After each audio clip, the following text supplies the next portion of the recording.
বাংলাদেশ অনূর্ধ্ব-20 দলকে নিয়ে যারা বড় স্বপ্ন দেখেছিলেন, সাম্প্রতিক ঘটনাগুলো তাদের জন্য সত্যিই হতাশার। এএফসি অনূর্ধ্ব-20 বাছাই পর্ব সামনে, অথচ গুরুত্বপূর্ণ এই সময়ে মাঠের প্রস্তুতির চেয়ে বেশি আলোচনা দলের কোচিং স্টাফদের দ্বন্দ্ব। কিছুদিন আগেই বেতন না পাওয়ার অভিযোগ তুলে সামাজিক যোগাযোগ মাধ্যমে পোস্ট করেছিলেন English coach Gerard Jones. Bafufe অবশ্য সেই অভিযোগকেই ভিন্নভাবে ব্যাখ্যা করেছিল। এরপর এবার ঢাকার টিম হোটেলে জেরার্ড জোন্স ও সহকারী কোচ আতিকুর রহমান মিশুর মধ্যে উত্তপ্ত পরিস্থিতি তৈরি হয়।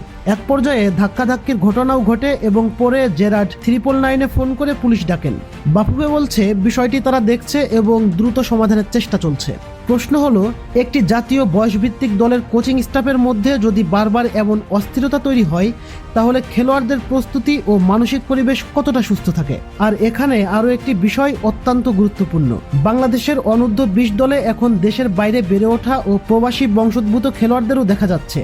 তারা যে ফুটবল সংস্কৃতি ও পেশাদার পরিবেশে অভ্যস্ত, জাতীয় দলের ক্যাম্পে যদি তাদের সামনে এমন দ্বন্দ্ব ও বেতন সংক্রান্ত প্রকাশ্য বিতর্ক কিংবা কোচিং স্টাফদের হাতাহাতির মতো ঘটনা ঘটে, তাহলে বাংলাদেশের ফুটবল সম্পর্কে তাদের কাছেও একটি নেতিবাচক বার্তা যাওয়ার আশঙ্কা থেকেই যায়। আমরা কোনো পক্ষকে আগেভাগে দোষী বলছি না, কিন্তু তদন্তের পর যদি কোচের পেশাদারিত্ব ও আচরণ নিয়ে গুরুতর প্রশ্নের উত্তর মেলে, তাহলে শুধু চুক্তি আছে বলেই তাকে ধরে রাখার কোনো যুক্তি থাকতে পারে না। বাফুফের উচিত দ্রুত নিরপেক্ষ তদন্ত করে সিদ্ধান্ত নেওয়া, কারণ অনূর্ধ্ব-20 দল কোনো একজন কোচের ব্যক্তিগত দ্বন্দ্বের জায়গা নয়। এই দল বাংলাদেশের ভবিষ্যৎ। তাই জেরার্ড জোন্স যদি এই দায়িত্ব পালনের জন্য উপযুক্ত না হয়, তাহলে সময় নষ্ট না করে একজন যোগ্য, পেশাদার এবং দলকে ঐক্যবদ্ধ রাখতে সক্ষম এমন নতুন কোচ নিয়োগ করতে হবে।